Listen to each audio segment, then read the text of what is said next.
critically analyzing global affairs. The Muckrakers on today's News Talk, TNT.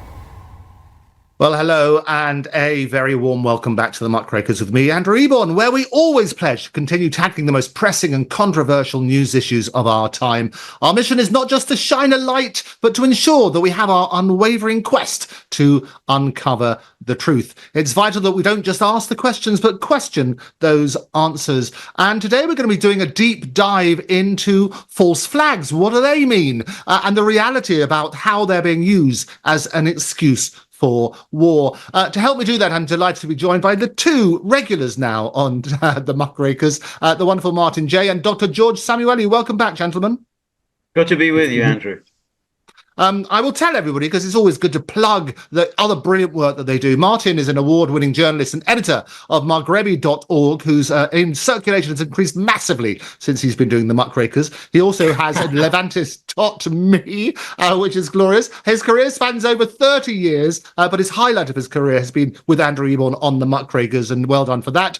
He loves to say, and I will remind people, he's been fired by absolutely everybody, which is why we ended up with him, but we're very pleased to have him. CNN called him a good journalist, but a pain in the butt is what they said. And we're finding that more and more. And hopefully he's going to be joined by his wild animal Max at some stage. And very randy, we found out last time. We'll talk about that a little bit later. The serious side and the intellectual amongst us, Dr. George Samueli is a senior research fellow at the Global Policy Institute in London. He's written innumerable publications, and I would thoroughly recommend his book, Bombs for Peace, NATO's Humanitarian War on Yugoslavia, and the usual commission, George, yeah? Of course. Absolutely. Thank you. Okay. So I want to start off with talking about these the hostage, well, not the hostage releases. The Russian Federal Security Service officially announced that 8 Russian citizens have returned to their homeland following a prisoner exchange between Moscow and the West in Ankara on Thursday. This is part of a prisoner exchange where Moscow has released 16 foreign nationals in what has been described as the biggest prisoner exchange since the Cold War. Is this a welcome sign of diplomacy between the the West and Russia? Let's start with you, Martin. I think we can say that it's a step in the right direction. Because of the Ukraine war, because of a number of agreements that the Russians had with America, test ban treaties, for example, exchange of information on weapons. All of these agreements have been sort of slowly unwritten and unwound. Of course, relations with Russia have been at an all-time low. And I think we're in a period now where a lot of people around the world, and I think the Russians included, are basically waiting for the US elections to produce a Trump victory. And this has created a certain impasse, I would say, a certain a pause for many geopolitical ideas to come forth. And I think the idea that this prisoner exchange, hostage exchange happening, and the Wall Street Journal journalists being returned, I think is also very, very encouraging. So I think we can be cautiously optimistic. I think this was a good move by both sides, but in particular, Putin, I think it was a very smart move at this right moment. The time was right. And we can be relatively positive, I would say. George? Well, it's very hard to say. Obviously, it's there's a humanitarian aspect to it. In the case of the most prominent of the Americans, Evan Gershkovich, the Wall Street Journal reporter, and of course Paul Whelan, who's been now in prison for 5 years. So there's a humanitarian aspect that they're released. Whether it portends anything more is unknowable at this stage, because let's remember, during the Cold War, there were regular exchanges of prisoners, and particularly of spies. The most famous one, of course, took place in 1962 between U-2 pilot Gary Powers, who had been shot down because he was spying on the Soviet Union, and he was exchanged for Rudolf Abel, and that set the pattern of regular spy exchanges. So in the UK, you had the the Portland spy ring. A number of figures there had been imprisoned, including the man known as Gordon Lonsdale. The Russians know him as Konon Molody. And there was a lot of negotiations involved in releasing them. And there was an exchange eventually for a British lecturer, Gerald Brooke, that took place in the late 1960s. But none of those events led to any significant improvement in relations between the West and the Soviet Union. One should, I think, also say, by the by, is the way the media cover this. They invariably assume that, of course, Evan Gershkovich and Paul Whelan were wrongfully imprisoned, and they may have been. However, we can't really make that assumption. I mean, we know Gershkovich was a fluent Russian speaker, very anti-Russian. You know, he grew up in a household. These were Jews who had left the Soviet Union. He was born in New Jersey. His political biases were obvious from the reports that he had filed for the Wall Street Journal. And then he went to this essentially military-industrial town, Yekaterinburg, where, I mean, all they do there is make missiles and tanks. And he started, asking locals all sorts of questions about production lines and, how many tanks are you producing? What's the tank inventory, the missile inventory? Well, you don't go around doing that kind of thing, asking those questions in the middle of a war and expect the government to treat you particularly favorably. Now, was he doing it at the behest of foreign intelligence services? Maybe. We can't rule this out. Were the editors who sent him on this assignment, were they cooperating with foreign intelligence services? Maybe. You can't rule it out. But it's just interesting how it's assumed. Well, of course, he was just a bona fide reporter. Well, how would Americans respond to a Russian reporter poking around in a military-industrial facility in the United States, asking all sorts of questions from a fluent English speaker, moreover? I don't think the United States would look upon this particularly favorably.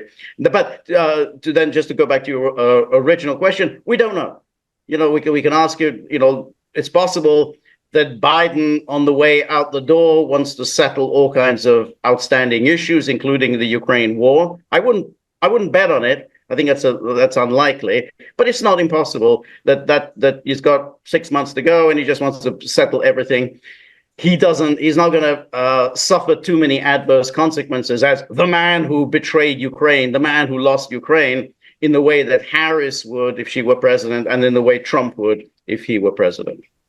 Yeah, that's some excellent points, as always. I mean, Biden, basically, he thanked his allies who said it was the toughest call to release the prisoners. And basically, there were 24 detainees from 7 countries who were released. 10 people, including 2 minors, were relocated to Russia. It's taken about 18 months in the making. It's believed to have hinged on Moscow's demand for the return of the hitman, Vadim Krasikov, who was serving a life sentence in Germany. A very complex deal, which involved long, torturous negotiations and clandestine meetings. You have to sort of ask, however, now that Putin has done this, will he be saying, well, this works, arresting foreign citizens, putting them in jail, keeping them for barter? That's a good way to exert pressure on an enemy. What's your take on that, Martin? It's the lowest common denominator, unfortunately, when relations are so bad. Western press tends to be very scornful of the Iranians doing this practice all the time, of just habitually arresting foreigners and keeping them as a sort of a collateral for negotiations for their own benefit. But when there's no relations, when relations are so bad, what can you expect? And unfortunately, this is an indication of the relations between West and Russia hitting an all-time low now, which we hope can't last forever. I think George is probably right. I think Biden does want to clean out his backyard. I would disagree with him on the issue of Ukraine. I would have a wager. I would wager a crate of Guinness, Andrew, that another one. Biden will try and wrap up Ukraine for the simple reason that he is vain and he will not want his legacy being tarnished by a Trump administration, which will open up all sorts of investigations and cans of worms. Trump has made calls to Zelensky. There seems to be a comfort there, a certain proximity which works between the two of them. And who knows what the terms of a deal will be? Maybe in the small print of a peace deal, Trump will say, "Oh, and by the way, I want a full investigation on everything that Biden was involved in Ukraine," and Zelensky won't have anything to do with it. So maybe this is on. I'm speculating, but maybe this is on Biden's mind. He's thinking of clearing out everything and leaving on a relatively good note. Oh, I have no doubt at all that's exactly what he wants to try and do. He's thinking about his legacy. The threat of basically having Amendment 25 to drive him out was undoubtedly what caused him to step aside and let Kamala, as her name is, sort of step into the running. It was interesting going to many different studios. They all handed out these badges and what it means for journalists. I stand with Evan. There we go. That's what they do on that sort of basis. And this is the real thing, isn't it? What does it mean, finally, before the break, for journalists now? What's your take on that, George? Well, of course, journalists are vulnerable. I mean, when we've seen what happens in the Middle East and in Ukraine. I mean, it's worse than there are worse things than getting kidnapped and held for barter. You could get killed. So it's a rough life if you're a serious journalist. You're in very dangerous zones. Now, the issue of the abductions and then the use of people for barter, I think that practice will continue. You obviously have adversaries, and when one adversary power arrests and puts on trial the citizen of the adversary, then the adversary will retaliate. Now, in the case of Vadim Krasikov, now whether he was acting at the behest of the FSB or not, we don't know.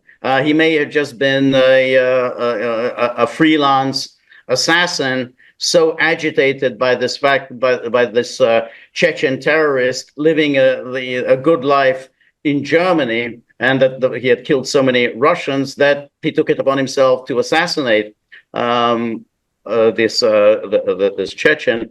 The Russians felt right away that this is a good, patriotic Russian citizen who was carrying out his patriotic duty to liquidate a terrorist. And almost from the beginning, when the Germans arrested him, imprisoned him, I don't know, it was I think life imprisonment, that the Russians were determined to get him out, because essentially the Germans were punishing a good Russian noble patriot who wanted to avenge the deaths of fellow Russians. So yeah, there was obviously an incentive for the Russians to seize people and use them as part of the exchange to get Krasikov out. But incidentally, in the other cases of the Russians who were handed back to Russia, the case against them seemed awfully thin. I mean, if you look at these reports, they look to me like they were entirely cooked up in this whole NATO war, Cold War hysteria, when there was really no evidence at all against them. They were essentially kind of, the Poles arrested a Russian journalist and claimed, oh yeah, he's of course a spy, but they never presented any evidence to show that he was actually a spy. Same with this couple in Slovenia that was released. No evidence was presented against them, and it's very convenient that when they finally found them guilty and sentenced them to 19 months in prison, it was 19 months as time served. In other words, since they had been held in custody for 19 months, so very conveniently they said time served, so you can go. And again, when you look at some of these stories, you find Bellingcat. Bellingcat always seems to be at the center of all these stories. So now Bellingcat is entirely just a front for the Western intelligence services. And strangely enough, they're the ones providing evidence against all these Russians who have been arrested, in various parts of Europe. It's that we should not just simply assume, oh, well, these were good guys who were arrested by the Russians, whereas the Russians that we released were bad guys. Frankly, the Western powers have not made much of a case against many of these Russians. Yeah, so some excellent points as always. Well, we're going to be looking at our main topic about false flags and how that's used as an excuse for war straight after these messages. While serving in Vietnam, a grenade took my ability to see. Today, I'm a sculptor, creating new visions. Now, my fingers are my eyes. As a veteran, I know the challenges of life can be great. In my art, turning a lump of clay into something beautiful, that means a lot to me. Life is like that. We each must use what we can to make things better. DAV helps veterans like Michael get the benefits they've earned. They help more than 1 million veterans every year in life-changing ways. Now, I show others how they can create something with their own hands. With support from DAV, more veterans can shape their lives into a thing of beauty. My victory is bringing beauty into the world. Michael Naranjo, may your victories inspire many more. Support more victories for veterans. Go to DAV.org. Affordable housing, we can build that. Sustainable housing, we can build that. At MIT Modular, we understand the importance of housing for all and the importance of design, cost, and functionality. Our goal is to meet the needs of our growing population by converting shipping containers to livable units. If you're like-minded and in a position to invest in something meaningful and life-changing, we want to hear from you. We are a team of professional architects, engineers, and financial and tax experts dedicated to offering unique solutions that provide a brighter future. Our Opportunity Zone Fund offers investors both real estate and operating business diversification, 5-year tax deferral on capital gains, annual tax benefits, and ultimately tax-free appreciation potential. There are opportunity zones all over America. If you're interested in learning more about our services, need affordable housing, or want to participate in creating a new vision for tomorrow, give us a call in the U.S. on 385-985-5702. Or read more at mitmodular.com. MIT Modular. We can build that. You're listening to the Muckrakers on today's News Talk, TNT. Well, a very warm welcome back to the Muckrakers with me, Andrew Eborn, and also Dr. George Samueli and Martin J. And we're going to be looking at false flags. Well, throughout history, some of the most pivotal moments have been shrouded in deception. Governments and militaries have often resorted to a sinister tactic known as the false flag. Well, what's that? It's basically a calculated political or military action designed to deceive. And what happens is by staging or simulating attacks on their own side, nations can create a convenient scapegoat justifying their aggressive moves. Now, the term was first used, actually, been doing a bit of research on this, in the 16th century to describe how pirates would fly the flag of a friendly nation to deceive merchant ships into allowing them to draw near. And false flag histories have basically had a long and ignoble history. And you think it might just all be made up? Well, there's a declassified 1962 document which reveals what's called Operation Northwoods. And that was a chilling plan which was considered by the Kennedy administration. And basically this plan proposed fabricating terror attacks, including bombings and hijackings in American cities like Miami and Washington, D.C., to justify an invasion of Cuba. The operation, which involved killing innocent people and planting false evidence, was ultimately vetoed by President Kennedy, who released the documents to the public. But it does show that they are there. George, introduce me to this. What are your takes on false flags? Well, of course, there's always a need for powers to provide a pretext for going to war, and therefore, when it's lacking, then you have to manufacture an incident. So, let's take an example of the German attack on Poland on September the 1st, 1939. Well, Germany, despite all the belligerent talk of Hitler against the Poles, he used all the Poles were mistreating the Germans, the Poles were mistreating the Russians, and so on. He still didn't really have a pretext. He wanted this war, but he needed a pretext, so he had to manufacture one. He had to manufacture a supposed Polish attack, a Polish incursion across the German border that provided him with the pretext to, it's a retaliation. And that's really the point. Now, you talk about this Operation Northwards. Well, the reason why these Joint Chiefs were working on kind of manufacture all sorts of terrorist incidents that could then be attributed to Cuba was that they didn't really have any pretext. I mean, the Bay of Pigs invasion in 1961, they had the pretext there, not a very plausible, but that these were Cubans who were really, really very, very upset about the communists coming to power in Cuba. And so they planned this invasion to take Cuba back from the communists. But of course, it ended in debacle. But at least I had this was the American pretext. Well, we didn't have anything to do with it, but we just had these Cubans with this very zealous anti-communist. But after that failure, they had to come up with something new to knock over Castro. So they came up with this plan. Well, we'll stage these terrorist incidents. We'll stage attacks against American targets, and then that would provide a pretext for the U.S.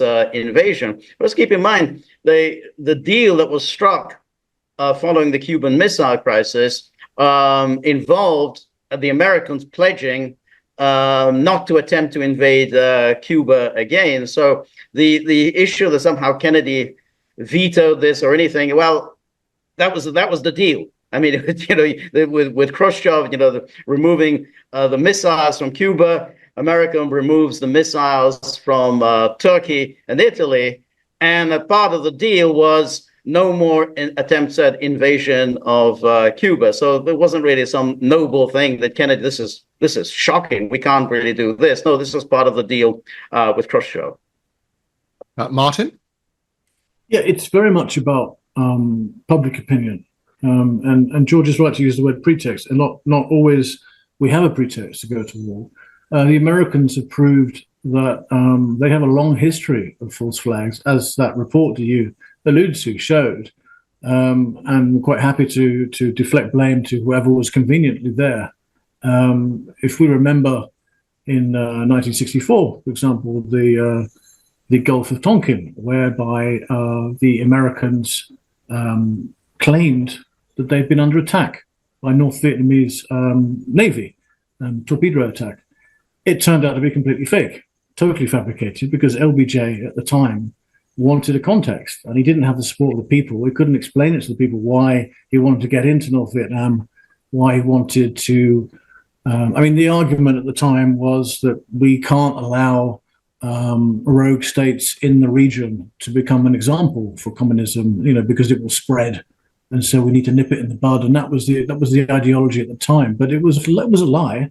It was no question about it. It was a lie. And Americans seem to be very susceptible to this more than Europeans. I've noticed Americans tend to be more patriotic and more naive, I found. I recently had a dinner party here in Marrakesh with a group of American journalists, but veteran American journalists, all in their 60s, from all the big titles. I won't name them. And they shocked me because they thought my ideas about 9/11 were quite hysterical and conspiracy theory, and because they found it so very, very hard to conceive the idea that 9/11 could have been an inside job, simply because their naive and patriotic ideology just clashed with the idea that that was something that other countries did around the world, that not America couldn't do that. But if we take false flag attacks, false flag attacks are becoming increasingly important because we tend to, in the West, start wars, but it's always becoming harder and harder for our leaders to justify why we continue in such wars. And that's the case for Ukraine, definitely. Most people, rightly or wrongly, and I would argue wrongly, believed that we needed to go to war with Russia because of the so-called invasion. But they didn't want to look at the history. They didn't want to look at the nuance of it. They didn't want to look at the 2004, 2014 elections, where we essentially installed our own Western puppet and cranked up the atmosphere by talking about NATO expansion, EU membership, and so forth. So when we look at Ukraine now, there is a very strong impetus, I say. There is a very much a reason for the West, for the Ukrainians, and for the West to create more false flag attacks. There have been a number over the last few months. I was very suspicious, very skeptical of just a couple of weeks ago, we had the NATO celebrations, the NATO birthday in Washington. And just 2 days before it, there was a massive attack by Russia on Kiev, you might remember. And one of the locations that was bombed was a children's hospital. And I remember thinking to myself, why would Russia do that? That can only create bad publicity, bad image around the world. Western journalists, of course, seized that. And then I asked myself, maybe the Russians did attack. Maybe they had a blitz of several locations, but the Ukrainians took advantage of that to actually bomb their own hospital, their own kids' hospital themselves. I know, completely far-fetched, you might say, but we have to ask that question. We have to, because there is a lot of talk now on both sides of false flag attacks. And for a long time, there has been a claim by Russia that the Ukrainians have been trying to carry out false flag attacks on a nuclear power station, which is being controlled by Russia. I'm not even going to try and pronounce the name of it. George will know it. And I think false flag attacks in Ukraine are going to be inevitable in the coming months, absolutely inevitable, and we should expect them. And I also think that when we talk about false flag attacks, it's impossible not to talk about October the 7th, which I've always believed from the very beginning. I've never swallowed completely hook, line, and sinker that Netanyahu knew nothing about it at all. I've never believed that. I've always believed that he probably knew that it was coming. But I go further in my articles, which people can read on Patreon. I've said in my own opinion pieces that I believe that it was orchestrated by the Israelis. I think the Israelis pushed Hamas more and more and more, knowing there would be a breaking point, and they were ready for the breaking point. And everything that happened on that day and consequent to that day, I think the Israelis are completely in control of and had a premeditated plan installed. And also, we can't really talk about false flag attacks without talking about 9/11, because 9/11 for me was probably one of the greatest false flag attacks we've really had in American history. I mean, nothing really compares to it. And, the extraordinary approach from Western media towards 9/11 should make a lot of Americans very, very suspicious. But, to swallow the narrative completely that we're dished out, is very hard for me. I think most of what we're told about 9/11 isn't true. And even how the buildings came down, even the jets themselves, I mean, there are now pretty strong evidence to show that those jets had some sort of attachment on their undercarriage. We've seen the video footage, the fact that the attacks were carried out on the same day that the Pentagon had war games where they simulated planes flying into buildings. And so the F-16s that would normally be scrambled to intercept those four planes didn't intercept them at all, not even 5 minutes, not even 10 minutes. Normally it was just a matter of minutes before they would have been engaged. There was confusion all over. None of the emergency services or military knew what they were doing because no one would work out what was real, what was a drill. The list, Andrew, just goes on and on and on. And even the forensic stuff, how those buildings came down. I can't be the only skeptical Western journalist who has looked at dozens and dozens and dozens of testimonials by architects who have experienced and controlled explosions and who said there's only one way those buildings could come down. You can't heat cast iron girders up to you need to heat them up to 2,000 degrees before they melt. And they were nowhere near that. They were at 700, 800 degrees, and the actual way that those buildings came down, and even Building 7, which wasn't even touched by it, it was all very, very suspicious. But a false flag attack, which benefited who? I mean, this is what we should be asking. You like to talk about asking tough questions. Well, who benefited from 9/11? I mean, George Bush Jr. certainly benefited from 9/11. It was his wish to move into Iraq and into Afghanistan. It was the wish of his father as well, and the people he had around him, like Cheney and others from those neocons who had worked for his father. They all wanted to get into Iraq and Afghanistan, and they all also wanted a second term for him. But I think if you ask the more pressing, salient question, who benefited in the region, in the Middle East, we can't look at that false flag attack without looking at the Israeli dimension to it. Israel certainly benefited from it. The Israelis, for a long, long time, had been very concerned that the American public were actually taking their eye off the ball and no longer being so concerned about the so-called Muslim extremist threat in the Middle East, and in particular, Hamas or Fatah in relation to what was going on in Israel. And so to stir up this massive amount of anti-Muslim hatred at that particular time, you are going to be called a conspiracy theorist if you point the finger at Israel, but I don't think we can dismiss Israel. We have to look at Israel as one of the suspects. So, false flag attack, which is probably going to go down in history as something completely unprecedented and one that has not even been resolved to this day.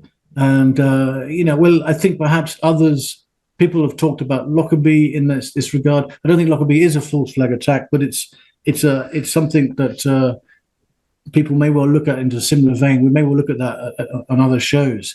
But 9/11 for me, and what's going on in Ukraine, and to summarize what's happening now in October, from October the 7th in Israel, and the ethnic cleansing, these are all false flag attacks, which journalists just aren't uncovering. They just aren't probing. And I think that's given confidence to the people who carry out those attacks. They can just say, well, look at media. We've got media in our pocket. What's our next false flag attack? So I'm expecting, and I've written it in my opinion pieces, which people can read on Patreon.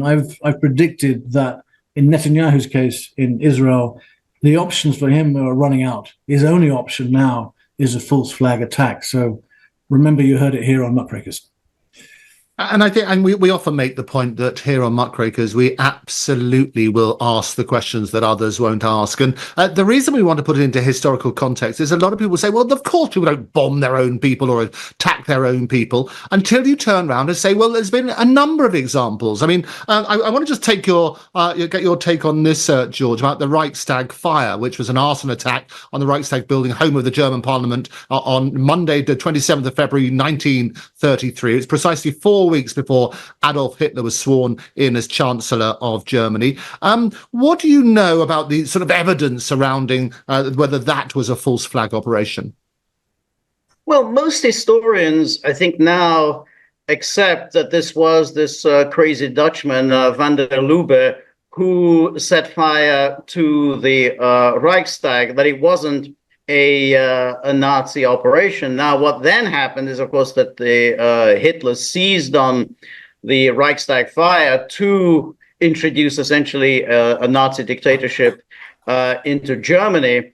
But I don't think there's ever really been any serious evidence presented that this was actually, van der Lubbe was actually working for the German government. And that, I think, is a very important distinction one always has to make, which is that there are events that take place and interested parties exploit the events for their own ends. That doesn't mean that they actually did it themselves. There are cases when they did do it themselves, but that doesn't mean that they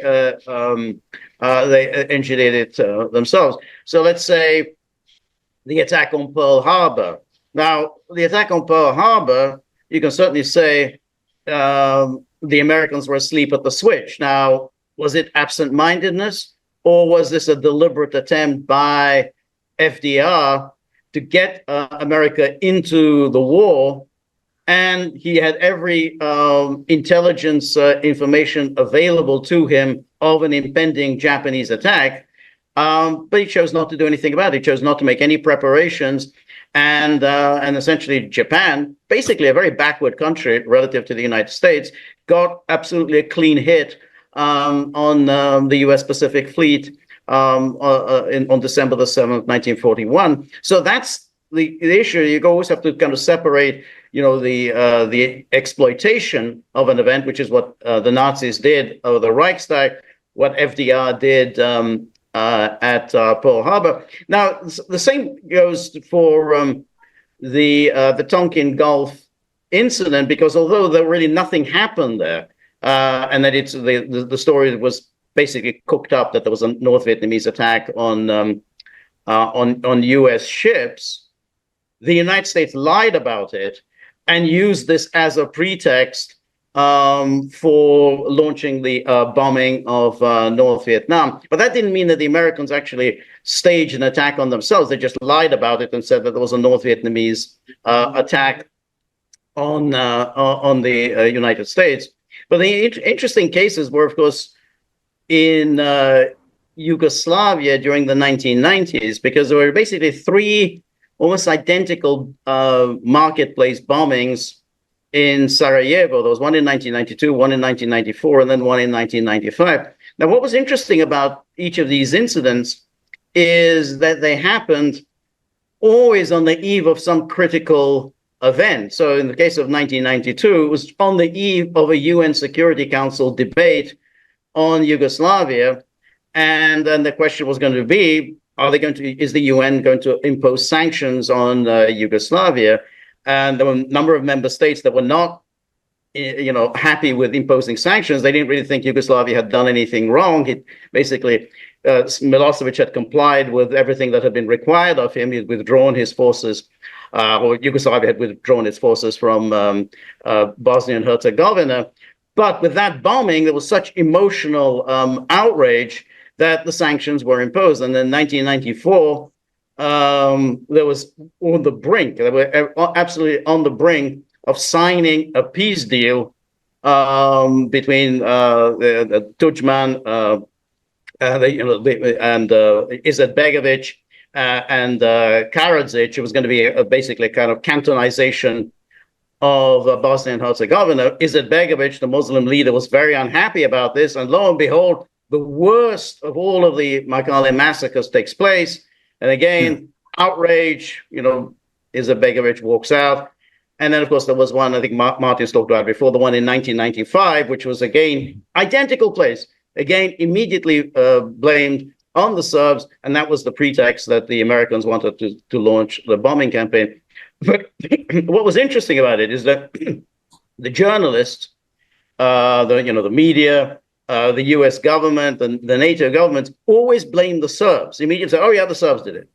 The UN inspectors on the ground said, "Really, I don't think they did. I don't think the Serbs could have done this. I mean, they're just too far from Sarajevo to be able to make such an accurate missile attack. Same place. It just couldn't be done."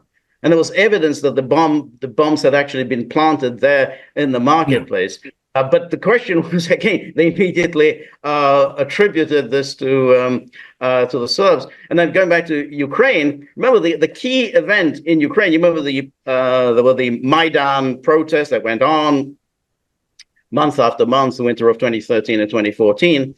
But what really set everything on edge and what really brought down Yanukovych, and then, why the Western powers said, "Oh, well, this is the end for Yanukovych," was these assassinations. Suddenly there were these rooftop snipers who were just shooting at people in the crowd. And then lo and behold, you said, 100 people were dead. And of course, it was immediately attributed to Yanukovych that, it was Yanukovych's forces who were the snipers on the roof.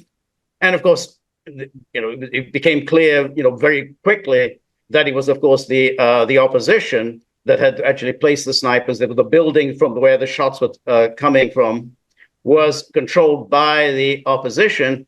And the EU said us, we have this phone conversation where basically EU, Catherine Ashton, who was the foreign minister of the EU at the time, was told, no, we can hear that phone conversation. No, it wasn't the government forces that were responsible for these sniper attacks. Now, she just basically shrugged her shoulder. Hey, well, we've moved on from there. Who cares who did it? So that, you can see, once you create this, and then afterwards, when people want to investigate and say, yeah, I don't think this has happened the way it did, well, it's already too late. We've already moved on to the next thing. Yeah, you're absolutely right. And it's peddling that misinformation and looking at the reasons why. And the reason I say we're labouring these history points, if you like, is because it will make it more realistic that this is still happening today. We're going to take a break, and when we come back, we're going to do an even deeper dive. I was a quarterback at Hardaway High School. College first-round draft pick, on and off the field. We were taught to not show any signs of weakness. During the football season, I would stop eating, but I didn't know I was depressed. I thought that something was wrong with me. For 20 plus years was physical. We didn't have any education behind what mental health was. I started to learn it starts here first. If this is together, I'll be better as a father, as a man, and as a husband. Put the importance on your mental health. I'm not scared to talk about it anymore. The first tool is therapy. The second one is positive self-talk. And then journaling, putting your thoughts on paper. We have to redefine what being a strong man is and heal, love your mind. Around here, bushfire is just a part of life. We've been through it before, and we'll get through it again. The people here all look out for each other. We're a community that does its bit to plan and prepare, to keep everyone safe. We live with bushfire, so we live bushfire ready.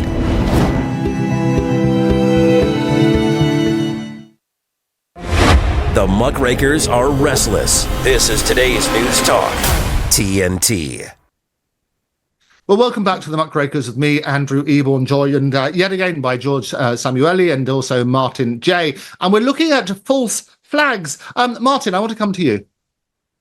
Yeah, George's point about the Sarajevo attacks in the summer of 1995 are particularly close to my heart. I actually worked in former Yugoslavia a couple of years later in the north of Croatia. But what was surprising and what was shocking is the speed, the absolute speed that how media decides that that this particular side or that particular side did it. In this case, they blamed the Serbs, and it was more or less reported as a fact. I mean, most of the journalists did not report it as you know, perhaps the Serbs could have done this, or we suspect that this was Serbs up in the mountains. It was reported as a fact, and the absolute speed of NATO airstrikes following and the history books being rewritten and the war taking a completely different turn was breathtaking and worrying, based on the simple premise that it was all lies, it was all staged, you know. And the worrying thing for me, after all these years of working as a journalist, is I've noticed how basically people believe what they want to believe,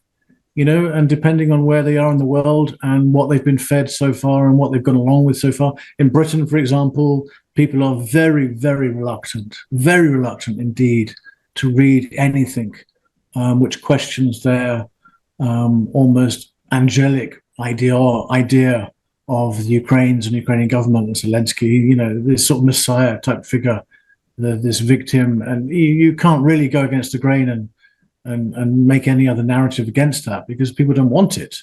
And newspaper editors and television moguls understand this. They understand the statistics aren't in your favor when you go that way. So the Sarajevo bombing was particularly horrific. I mean, people were literally blown limb from limb. Those images were incredibly powerful. And Clinton knew that if he moved very quickly, that he would have a certain momentum, and he could get those NATO airstrikes up and running, bypass the UN Security Council, just total disregard for all international law, total disregard for the truth, you know. And I think it's unfortunately we can point the finger many times at the Americans for doing this, and American media and American institutions, or American so-called institutions which have been created since the Second World War. You know, like the Chemicals Weapons Agency in The Hague, for example, which repeatedly, over many years, when I was in Beirut, reported chemical attacks from the Assad regime on a number of towns and villages right across the north of Syria. And then years later, Andrew, I mean, literally years later, finally reported, well, actually, we got that wrong. Yeah. And it was just because of one renegade officer within the organization that wrote a report when it got leaked before it could get published. And they were basically forced to admit that all of those accusations leveled against Assad were wrong, were false. They were based on a political ideology which came from America. Wouldn't it be so useful for us to frame Assad for killing his own people with sarin or chlorine or wherever it was at the time? But now we know that they were false flag attacks. And I think there's a similar skepticism should be leveled against Israel. Israel has a history of false flag attacks. It also has a history of being quite good at refining a narrative from nowhere. It falsifies audio tapes, does this over and over again. When the Turkish flotilla aid ship, I forget the year, I think it was 2011 or 2012, came down to Gaza and was attacked by Israeli special services who boarded it. They killed a number of people on board and really badly beat up the rest, and later created falsified, completely fabricated audio tapes to justify what they'd done, of the screaming and shouting, the chaos. And it was so the Israelis have a reputation for this, but Western media refuses to put them in that certain frame. They refuse to take a skeptical view on how the Gaza war is reported, which is really reported from the touchlines. You have all these big media who are basically on the edge of Gaza and embedded with IDF officers who every 2 or 3 hours are handing them information, via email, via printer, whatever, and then offering the journalists the help to navigate them through all the complications and the nuances of that story. But false flag attacks. A lot of it is false flag attacks, and it's getting out of control. And I think 9/11 was probably the pinnacle of how far you can go by fooling an entire nation, by when a building collapses, within days shipping out all the iron girders to another country to be melted down, and evidence to be suppressed and on a grand scale. And when years pass, what happens is that you have a narrative which CNN and others build, which is the official narrative. And then you have alternative media, which so easily gets branded as conspiracy theories. So alternative media does the real work, the real research. And I think, when we look at the conflicts that are going on now, I think there are probably more false flag attacks that are going on and will go on in the future in Ukraine. And I think we can only expect false flag attacks now from Netanyahu in the Middle East, who now desperately wants, in the last 6 months of the US presidency, wants to drag America into a regional war. We covered this before with the recent assassinations of the Hezbollah commanders and the Hamas chief negotiator in Iran. I think that the Iranians will not be dragged into it. I think they won't rise to the bait. They're smarter than that. But I think that gives you an indication of how desperate Netanyahu is in these last 6 months. He wants to drag Americans into it. He wants to take advantage of the fact that Kamala Harris is now running the show. And maybe she will be more easily fooled by a false flag attack on them. And the Americans are all over the place. It wouldn't be very difficult for Netanyahu to use Iranian missiles to fire one at American forces, and that would be it. You'd have that same speed of response by both militarily and by media, that people will be dazzled by it. People will not even be able to stop to even ask questions, and certainly not the most fundamental questions. So false flags are a real concern. Yeah, and I think it's so important to emphasize that we're not coming, everybody sort of dismisses these sort of arguments as, oh, just a conspiracy theory and so on and so forth. The reason we've labored, if you like, the various examples in history which have been accepted by other things is to make people question everything. Say, look, it would be abhorrent if people bombed their own or attacked their own just to start a fight. Well, history suggests otherwise. It's exactly what happened. So if the circumstances are there, what we have an obligation to do as journalists is to highlight those circumstances and to say, at least ask the question. Is that a fair summary, George? Yeah, I think it is a fair summary. And of course, if you go back to the chemical weapons attacks in Syria, I mean, we know that a great deal of pressure was being applied within the United States to get militarily involved in Syria. The public was very skeptical. The American public didn't want to get involved. So how do you get the public to move? Well, you can certainly do it by way of launching an attack against, American forces or Americans, or you can create a humanitarian disaster that can say, well, you see the sort of savages we're dealing with, you see these animals that we have. So in 2013, when this was after Obama had said, "Oh, this is a red line. If Assad uses chemical weapons, that's a red line," which of course was entirely a signal. Great, well, let's have a chemical weapons attack to get America involved. And just as the weapons inspectors were in Syria, there was the huge Ghouta attack, and of course, it was immediately attributed to Assad. No one even wondering, well, why would Assad launch such an attack just as the UN inspectors were in the country? And I mean, it doesn't make a great deal of sense. Then such questions were immediately dismissed. Well, Assad is just such a horrific monster. He so wants to humiliate the world. He wants to humiliate the United States. He wants to humiliate the United Nations, that he did it, staged it right in front of them. And I think Obama was all set to go. He was all set to start bombing Syria, until he was told by his own intelligence, says, well, I think this chemical weapons attack was done by the opposition. They were the ones who launched this attack. That wouldn't necessarily have stopped Obama, but what did stop Obama was that the British were also briefed on this.